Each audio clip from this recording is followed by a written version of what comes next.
mucho. Bueno, Jaime, me da mucha alegría encontrarte, aunque siempre casualmente. ¿Qué estás haciendo hoy por aquí en Medellín? En el centro, ¿qué estás haciendo? Pues las diligencias de rutina, de venir a un banco, de venir a encontrarse con una amistad, porque tiene un tema pendiente que conversar o algo. En fin, y porque el centro de Medellín es muy agradable. ¿Dónde estás viendo ahora? ¿Por Belén o por...? Estoy viendo por la Castellana. Por la Castellana. Castellana, cerca al parquecito de la Castellana. Pero que vivo así más de planta en Concepción, en mi pueblo.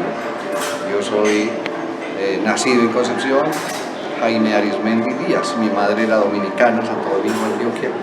Mis papás se Vení, pues entonces estás hablando que sos de Concepción y tu mamá es de Santo Domingo. De Santo Domingo, es dominicana. Y entonces, bueno, yo desciendo de José Antonio Arismendi. José Antonio Arismendi, nacido en Río Negro y uno de los fundadores de Concepción junto a don Diego Fernández de Córdoba, abuelo del general Córdoba, padre, papá de don Crisanto Córdoba. Ese sí, Río Negrero. Pero el general Córdoba nació en Concepción, o sea, en mi coterráneo. Yo nací también en Concepción. Ahora, ¿por qué nombro a José Miguel Arismendi? Pues para mí es honroso que este personaje fue muy cordobista y nació en Concepción en el 19 de diciembre de 1801 y es contemporáneo de Córdoba y fue dueño de la casa donde nació el general Córdoba y por él no desapareció la casa porque hacia mediados del siglo XIX estaba derruida, según don Manuel Uribe Ángel en su Historia y Geografía de Antioquia, editada en París en 1985. Él la restauró, él la rescató de que desapareciera entre las ruinas y ahí vivió y ahí murió. Y otra, el mismo cura párroco que bautizó a los hermanos José María y Salvador Córdoba, próceres y mártires de la patria, bautizó a nuestro tatarabuelo, el presbítero Franco José González, así firma. Vení, ahorita hablabas de que tu madre es de Santo Domingo y pienso en lo siguiente, hay facilidad desde la Concha hasta Santo Domingo en esa época, había camino de herradura. Camino de Herradura y un camino de pronto muy de corte indígena, de los tamíes, o de pronto también de esos que de la época de Venero de Leyva, en fin, de la época española, porque eran caminos empedrados, unas planchas de piedra preciosas, es decir, de una maestría y de un trabajo inmenso. El camino que une Concepción, Santo Domingo, un camino empedrado en gran parte.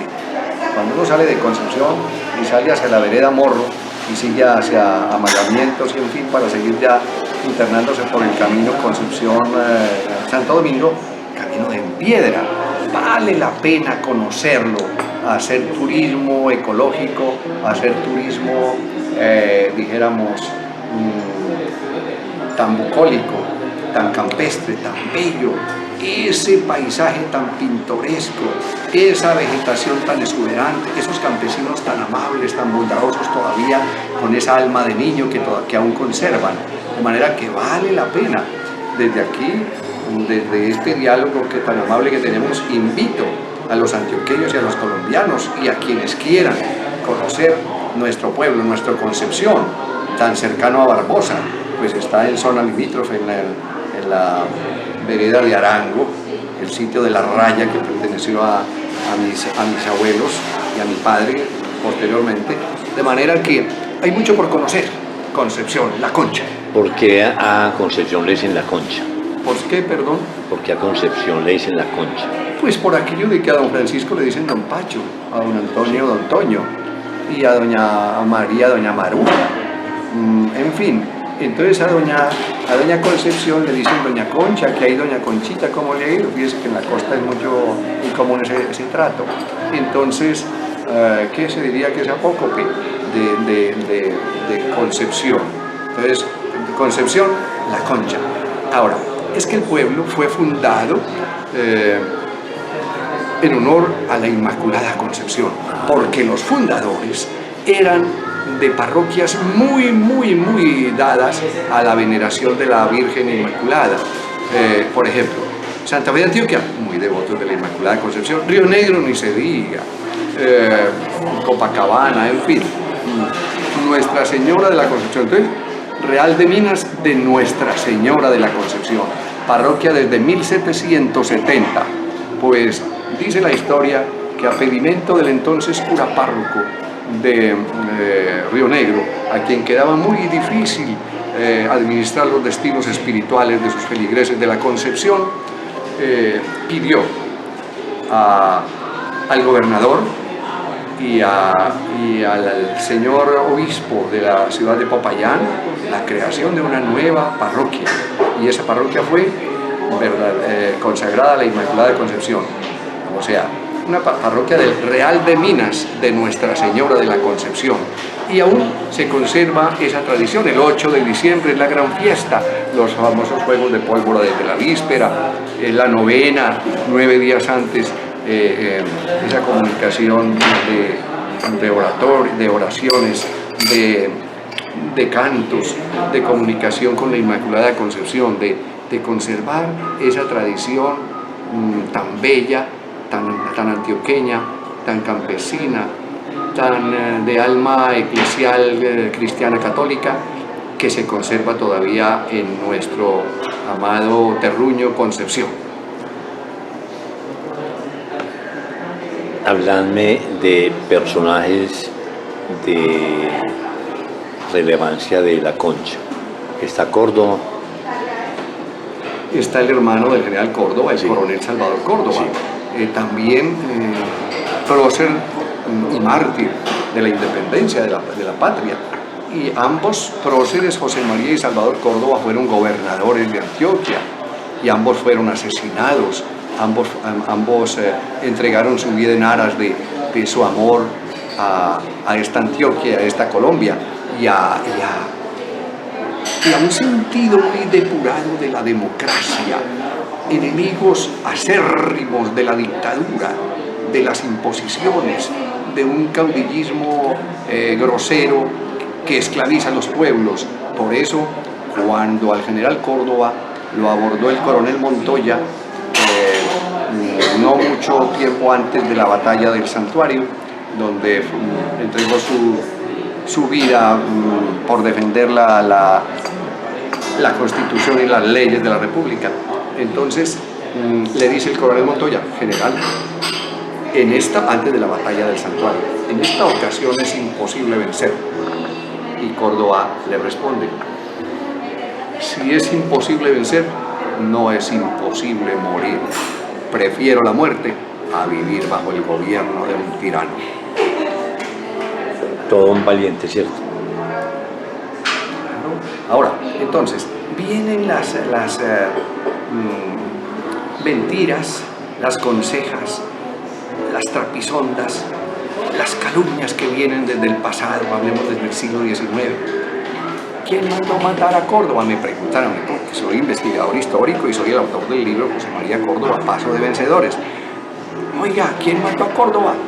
Esperan como congraciarse conmigo y entrar en un diálogo muy ameno, que yo les diga Bolívar, porque entonces se ha creado la falsa idea, la mentira, la calumnia estúpida y grosera de que el Libertador fue el que mandó matar a Córdoba. Sabe que no, ella sabe que no.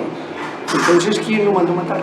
Mire, fue Rafael Urdaneta, un venezolano bellaco que era jefe de ministros del Libertador Simón Bolívar, quien hizo compinchazgo con un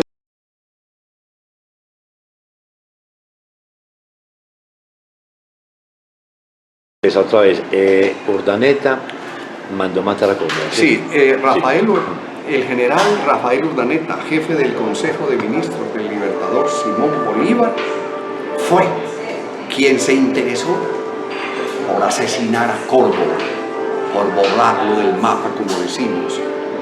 y verdaderamente hizo toda una treta, todo un montaje asesino en compañía de un mercenario irlandés llamado Daniel Florencio O'Leary.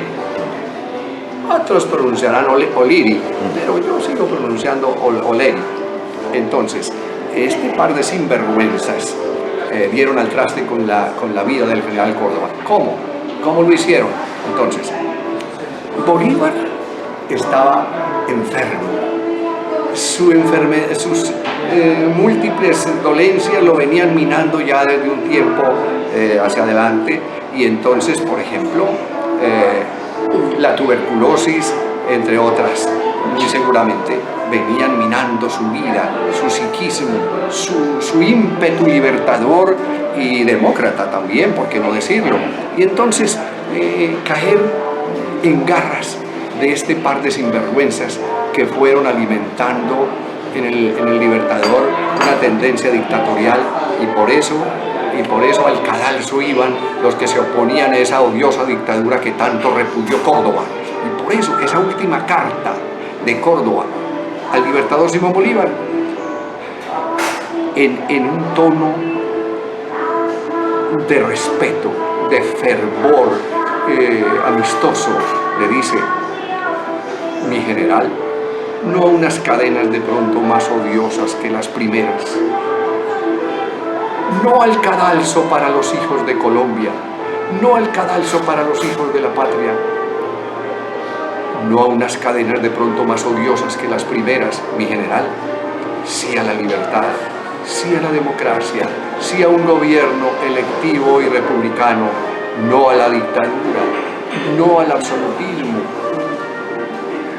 no a una actitud que riña contra todo aquello que hemos prometido al pueblo: libertad, independencia, y que ahora se busque un gobierno que atente contra la dignidad de Colombia.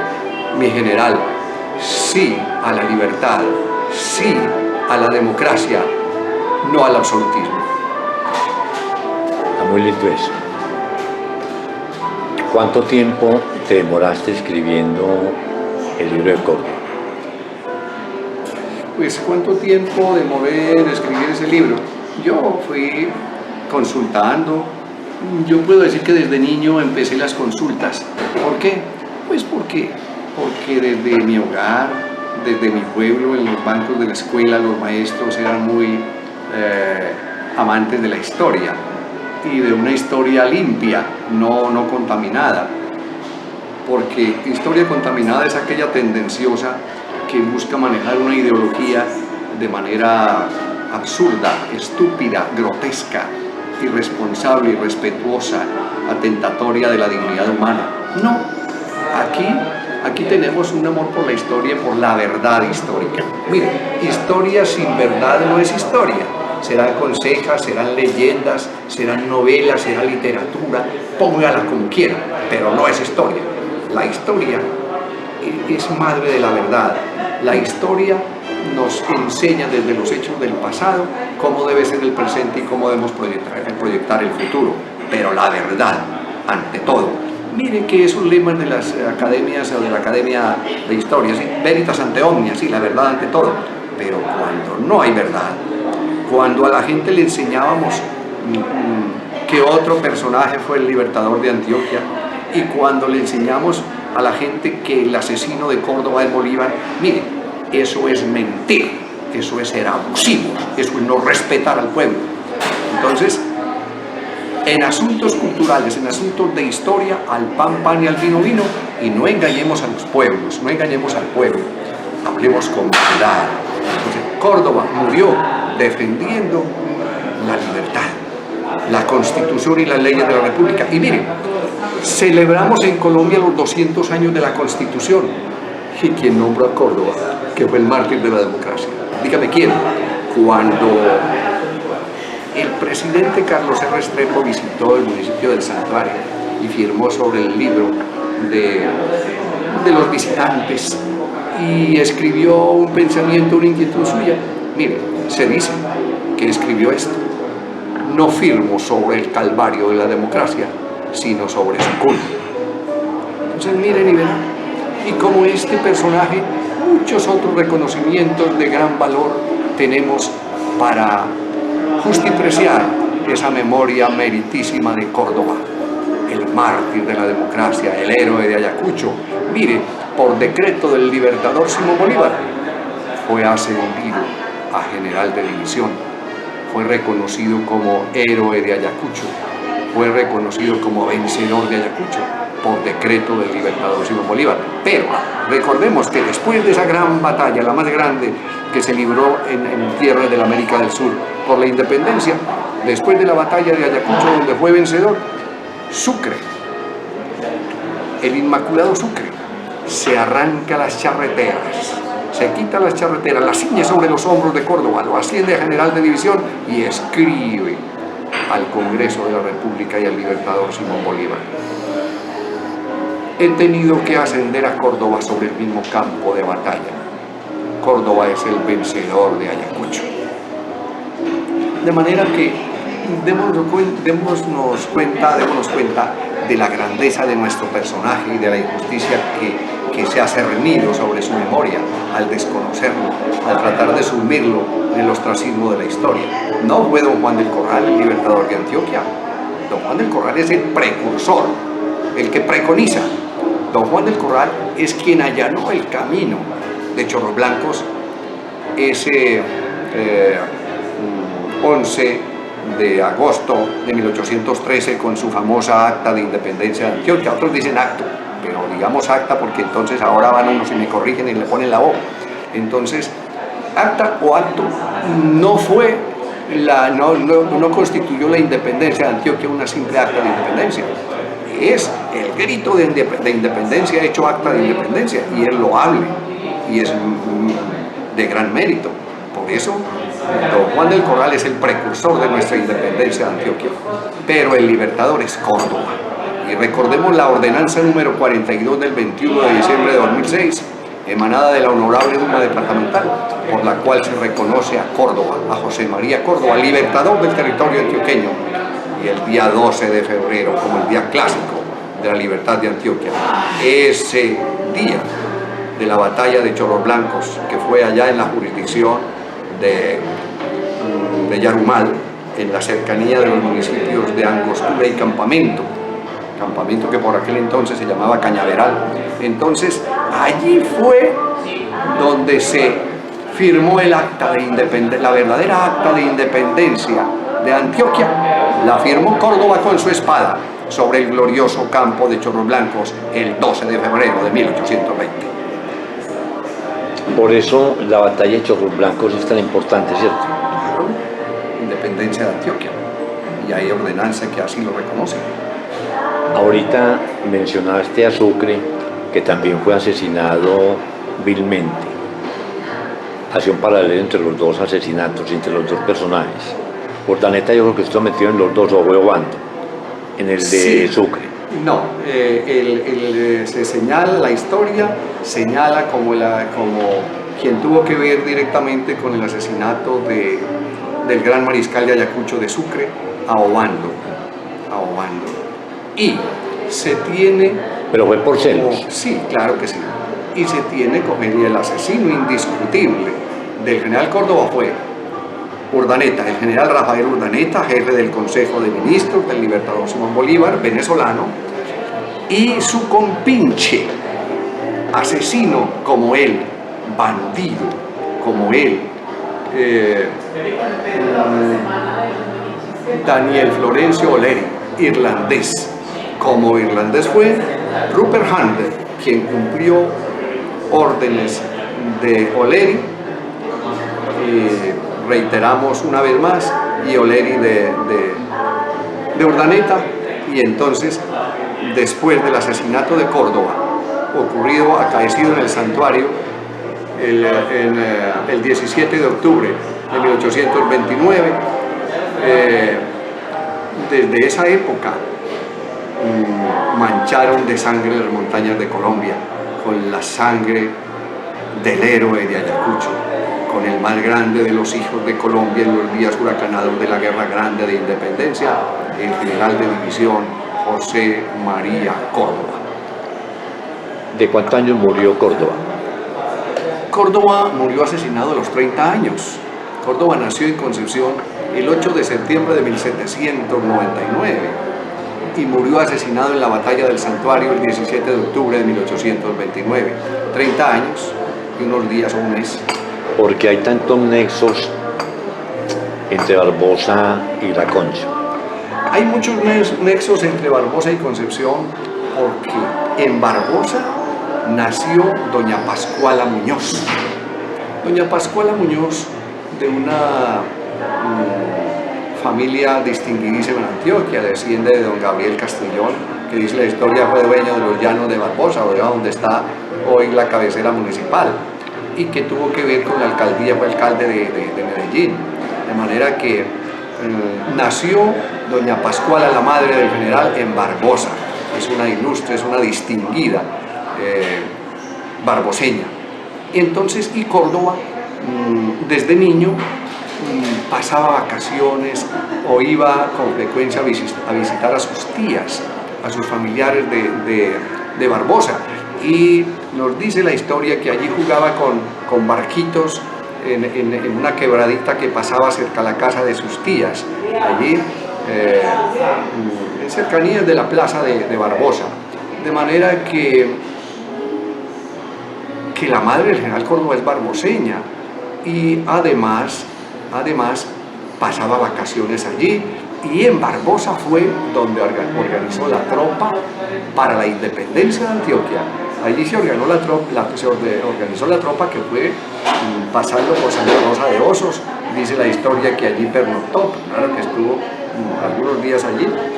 Y desde Santa Rosa escribió a don Sinforoso García, su mecenas de Río Negrero, para que le prestara dinero para pagar unas cobijas que había comprado en Santa Rosa porque la tropa se le moría de frío, dice la historia.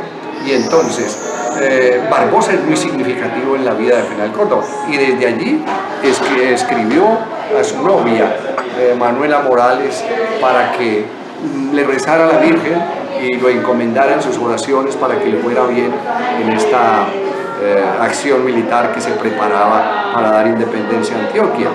Y él estaba convaleciente de las caídas del caballo en unos juegos pirotécnicos de una fiesta religiosa en la ciudad de Río Negro.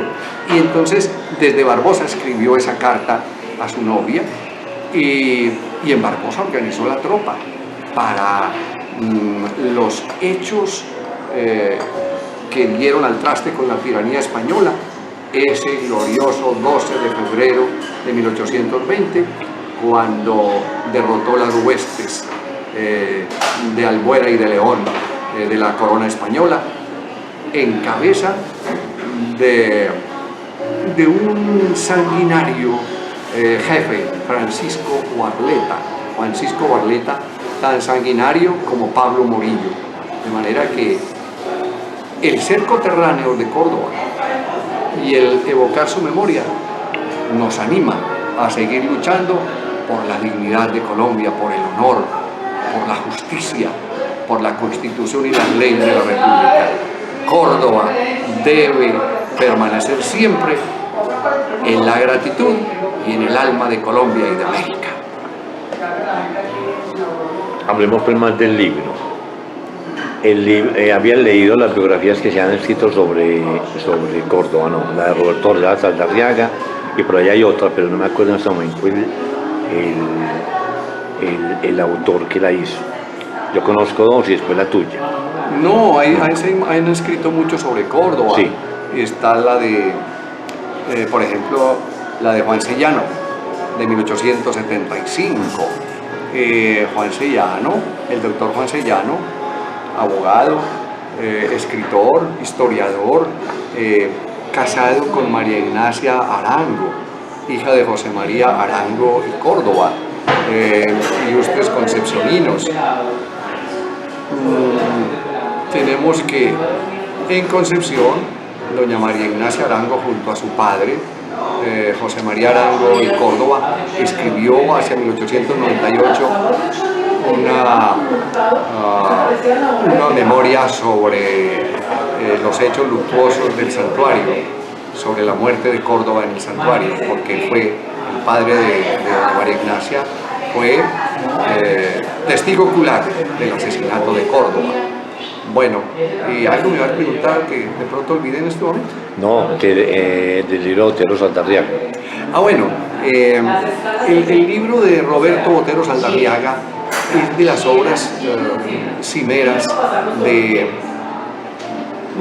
de los conocimientos que se tienen sobre el general José María Córdoba. Es una biografía muy completa, muy destacada, muy fidedigna, muy respetable, de una intelectualidad, de una versatilidad histórica admirable.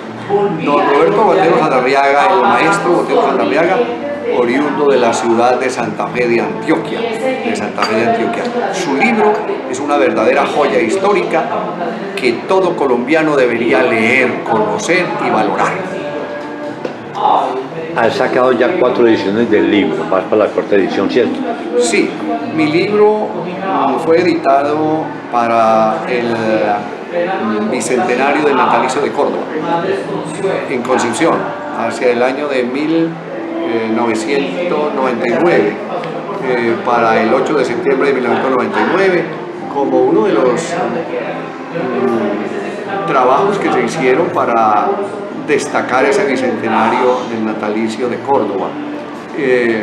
Fue lanzado allá en la casa donde nació el general Córdoba, en la víspera del bicentenario. Allí estuvieron personajes muy destacados en ese acontecimiento: el doctor Jorge Rodríguez Arbeláez, el doctor Pedro Pablo Peñamota. En Concepción estuvo por esta época también el general Álvaro Valencia Tovar, en fin. De manera que en 1999 se lanzó la primera edición de mi libro. Después, más o menos en el 2006, la otra por ahí en el 2010.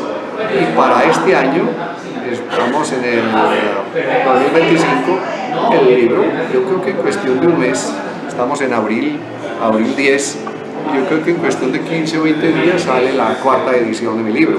¿Le vas a agregar temáticas, encontraste más cosas o no? Sí, el libro, la 4ª edición saldrá desde luego corregida y aumentada. Ya no tocaré más la biografía de Córdoba, ya no anexaré más, ni haré ya modificación alguna. Ya se hará, si a la posteridad, en la posteridad resuelven que siga circulando el libro, ya serán reediciones, pero ya no nuevas ediciones. De manera que en Dive Gráficas se hará, si Dios quiere, esa publicación.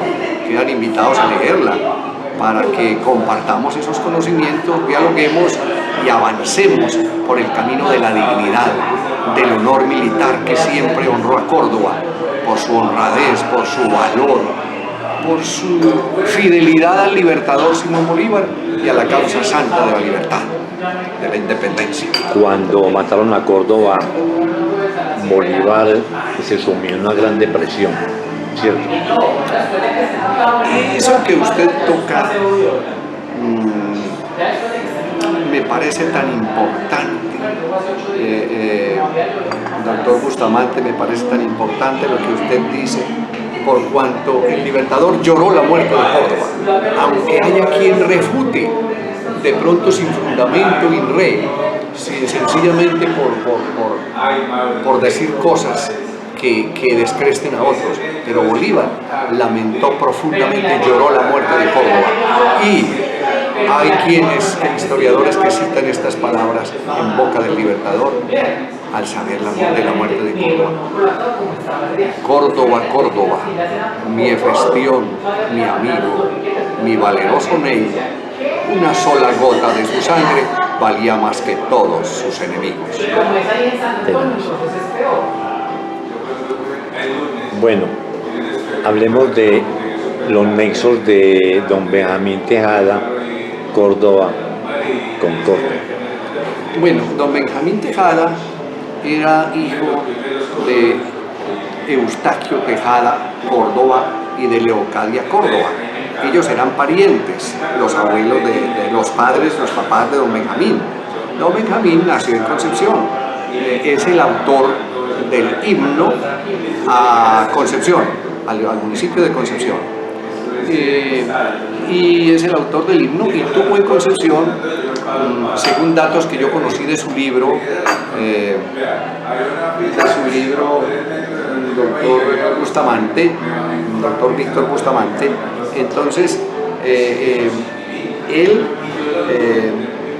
nació en Concepción, pero en Concepción fue maestro, fue profesor, en ese tiempo decíamos maestro, sí, como de escuela, y fundó un colegio, ¿Cómo se y llama? además, ¿Cómo se llama el colegio? No se acuerda. no recuerdo el nombre del colegio, pero también fundó un periódico llamado La Patria de Córdoba, y fundó un colegio, y es el autor del himno a Concepción. Concepción, Concepción, patria mía, hoy tu nombre Ayacucho resuena, y en sus ondas de humo el Pichincha, tus acentos de gloria se llevan. Blanda cuna de mimbres y rosas. En fin, así sigue el himno en un tono poético e histórico precioso. Vale la pena conocerlo, cantarlo y, en fin, compartirlo. Yo soy el autor del himno al general José María Córdoba, porque una cosa es el himno al municipio de Concepción, autor Benjamín Tejada Córdoba, y otro es himno al general de división José María Córdoba. Yo de eso, modestia aparte, soy el autor y ya fue grabado por la Banda Sinfónica de la Universidad de Antioquia y fue aceptado o fue acogido por el municipio de Concepción por decreto y por acuerdo como símbolo patrio del municipio. Actualmente, ¿qué hay de Córdoba en La Concha? ¿Está la casa? ¿Hay todavía familiares o no? Sí, está la casa donde nació el general Córdoba, que muy seguramente perteneció a don Diego Fernández de Córdoba y a don Crisanto Córdoba. Está la casa y está la partida de bautismo. Está la partida de bautismo en los despachos de la casa parroquial, de la casa cural. En la iglesia Nuestra Señora de la Concepción, en 13 de septiembre del año de 1799, yo, el cura párroco que suscribo, bauticé en este sitio a un niño que nació el día 8 y lo bauticé según el rito de nuestra Santa Madre, la Iglesia, a quien puse por nombre José María. Fueron sus padres don Crisanto de Córdoba y doña Pascuala Muñoz. Fue su padrino el presbítero José Cosme de Echeverri, a quien advertí su patrimonio espiritual y sus obligaciones. Y para que conste, lo firmo, Franco José González, presbítero. Ahorita mencionabas a Diego Fernández de Córdoba. ¿A quién? Diego Fernández de Córdoba, que aparece en el himno, en la letra del himno de Barbosa también. ¿Por qué razón aparece? Pues don Diego Fernández de Córdoba es el abuelo del general Córdoba, nacido en la ciudad de Santa Fe de Antioquia, de origen absolutamente español, de origen castellano. Nació en Santa Fe de Antioquia y es uno de los fundadores de Concepción junto a nuestro tatarabuelo, a mi tatarabuelo, José Antonio Arismendi. Ese José Antonio Arismendi, sí, rionegrero, el papá de mi tatarabuelo, José Antonio Arismendi, nació en Río Negro. Mi tatarabuelo, nuestro tatarabuelo, José Miguel Arismendi, nació en Concepción. Y don Santo Córdoba, el padre del general Córdoba, el papá del general Córdoba, también rionegrero. Pero el general Córdoba, ese sí no nació ni en Santa Fe de Antioquia ni en Río Negro, sino en Concepción. Y ya Concepción era harina de otro costal con respecto a Río Negro. Ya Concepción tenía vida civil y eclesiástica o religiosa independiente de Río Negro absolutamente. Sí es parroquia desde 1770 por voluntad del gobernador José Barón de Chávez y el alcalde y el obispo de Popayán, pues Concepción en lo eclesiástico pertenecía a la ciudad de Popayán, y de eso ya habíamos hecho alusión. Entonces tenemos que hacia 1771 llega el primer cura párroco, don Francisco Hermenegildo Leonín de Estrada, y hacia 1773 Cuando llega el primer alcalde, don José A. Delgado, ese es el año que se tiene como tope para la fundación. Y entonces ya para esta época Concepción tenía juez, cura párroco y alcalde. Entonces, yo no conozco territorialmente pues en Colombia un sitio que tenga alcalde, juez, cura párroco, un municipio con 2 alcaldes así, no. En este momento no fue posible que eso se diera, de manera que ya era harina de otro costal. Y como dice tan acertadamente el general Álvaro Valencia Tovar en su biografía sobre el general Córdoba, ya en el momento en el cual vio la luz de la vida en Concepción el general Córdoba, ya Concepción era administrado por sus propios funcionarios, de manera que ya era una entidad aparte totalmente de la ciudad de Río Negro. Aplaudimos el gesto de Río Negro que ama a la memoria de Córdoba. Hablamos siempre nosotros entonces de Río Negro, ciudad amada del héroe de Ayacucho. Pues le regaló la corona de la libertad que el libertador Simón Bolívar ciñó sobre las sienes de Córdoba por ser el vencedor de Ayacucho. Esa corona pertenece a Río Negro y solo a Río Negro. Quien pretenda reclamarla, otro municipio, así sea el mismo Concepción, sería algo ilegal, algo ilegítimo y algo indelicado. De manera que estimamos, queremos mucho la ciudad de Río Negro y es donde ese cóndor de Ayacucho emplumeció o creció a las alturas de la gloria y desde allí se lanzó sobre las montañas de los Andes buscando esa libertad, esa independencia del yugo español, de esa tiranía que nos ataba al yugo español. De manera que Río Negro es significativo, pero no es la verdadera cuna de Córdoba. La verdadera cuna de Córdoba es Concepción. Recordemos la donación de la gran estatua, de esa colosal estatua que está en la Plaza de la Libertad de Concepción y que fue donada por la República del Ecuador con esta misiva. La República del Ecuador a la verdadera cuna de Córdoba, Eloy Alfaro, presidente. ¿Nunca has hecho la caminada entre la Concha por el Camino Real hacia Barbosa? Sí, muchas veces me tocó hacer, varias veces. Sí. Cuando estaba en la escuela los maestros nos llevaban, nos íbamos de madrugada y al caer de la tarde estábamos regresando a Concepción, a pie, ida y regreso.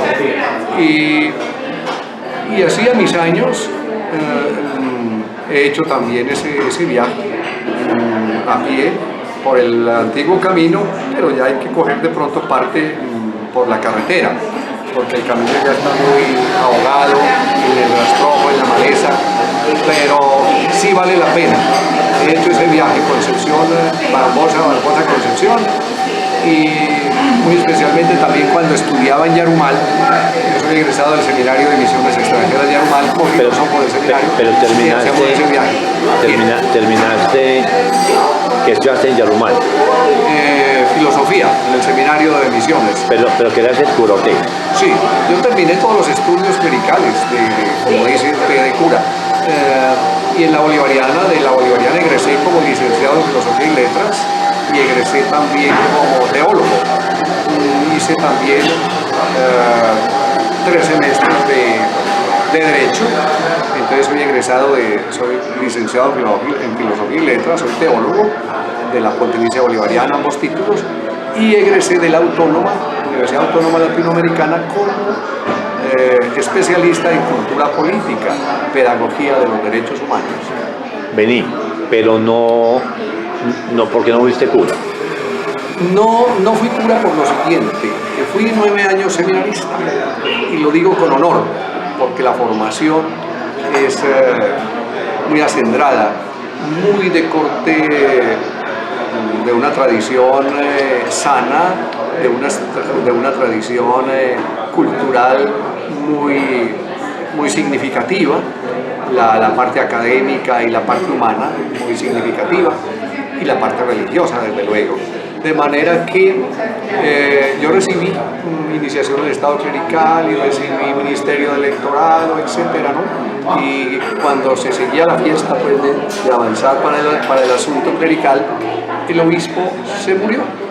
Monseñor Gustavo Posada Peláez, Monseñor Gustavo Posada Peláez, mi obispo, así lo denomino yo desde esa época, y entonces ya no quise tocar más puertas y el asunto quedó así. Fui docente muchos años, coordinador de disciplina, rector. ¿En qué colegio estuviste? Y supervisor docente y director de cultura de Antioquia. Yo soy exdirector de cultura del departamento de Antioquia. ¿En qué gobierno? ¿En qué gobierno fui director de cultura de Antioquia? Sí. El gobierno del doctor Alberto Willes Ortega, siendo secretario de Educación el doctor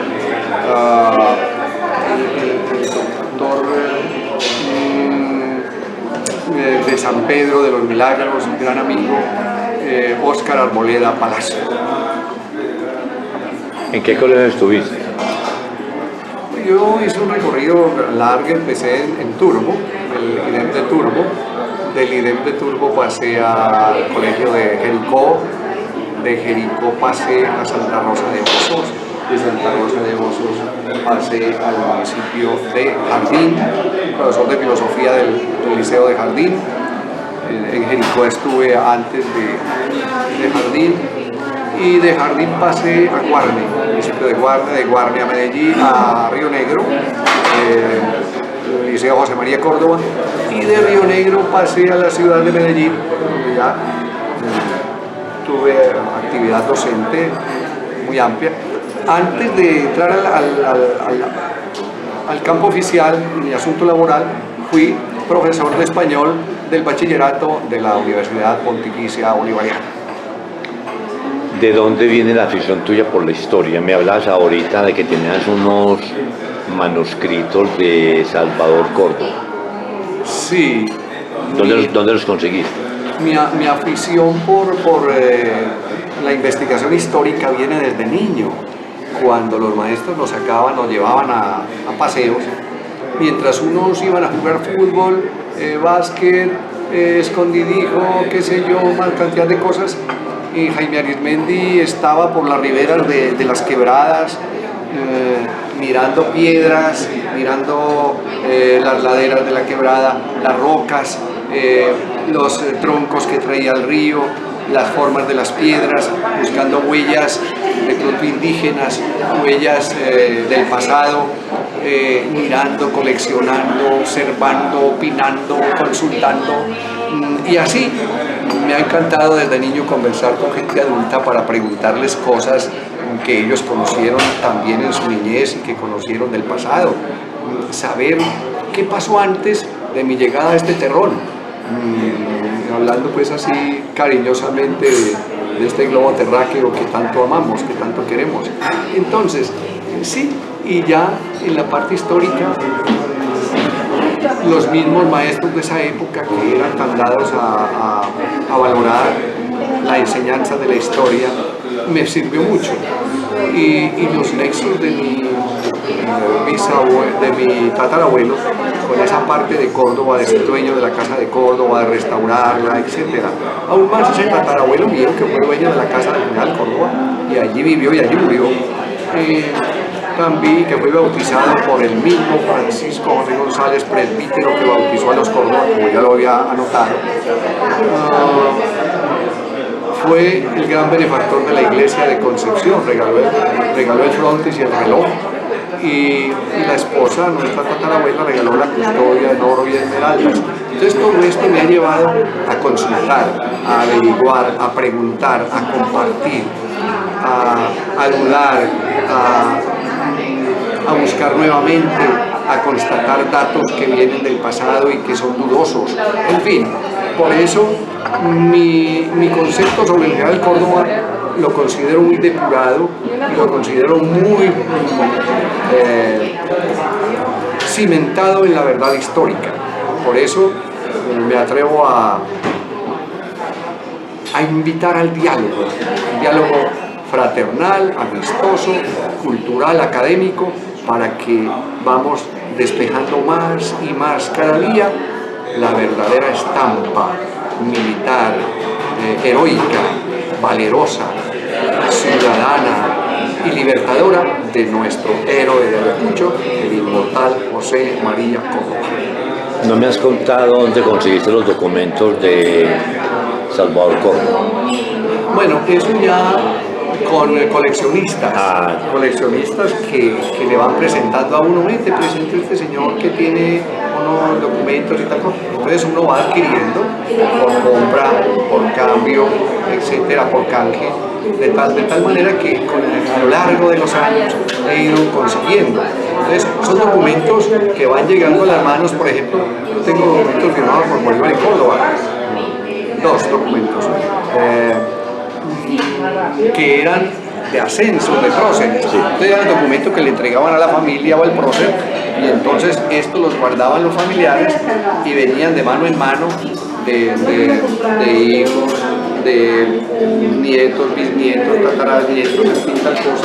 Entonces uno va coleccionando, va guardando, va preservando, de manera que hoy los tengo yo, mañana puedes tenerlos, puedes coleccionarlos tú o amistades tuyas, en fin, qué sé yo, de manera que las cosas van y vienen como las olas del mar. Hoy tengo yo estos documentales, mañana los tiene otros.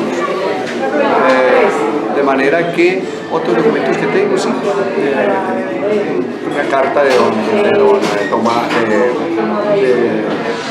don Marco Fidel Suárez, firmada por él y con sellos de esa época, y otros documentos, un libro donado por la madre Laura en 1901 en Medellín, de maestro.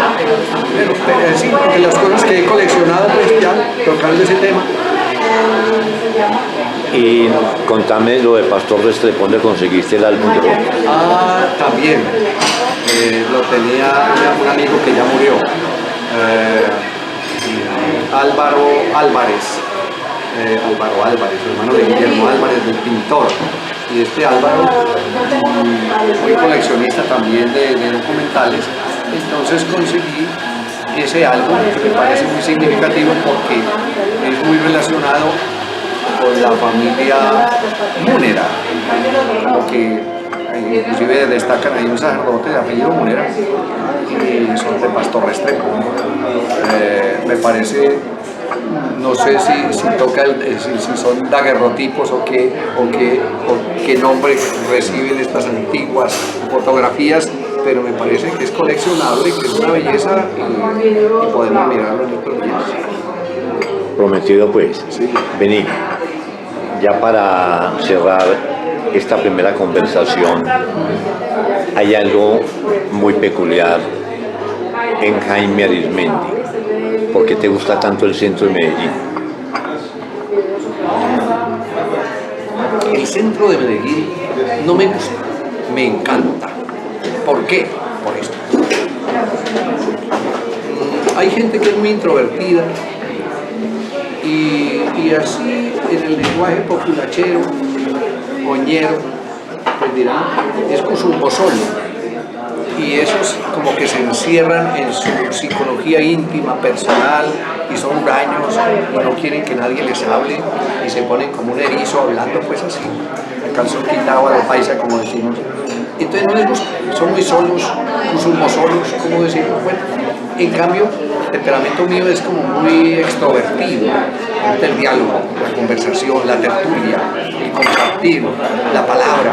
Para mí la palabra es música, es como una caricia para el alma, dialogar con alguien que se pueda dialogar, conversar, comprenderse, compartir conocimientos, reírse de tonterías a veces, que se necesita ese tipo de pasatiempos para no morirse de tristeza, de soledad, de aburrimiento, ponerle el condimento a la vida de la charla, el chiste, cierta sorna por las mismas estupideces que uno puede cometer, etcétera, ¿no?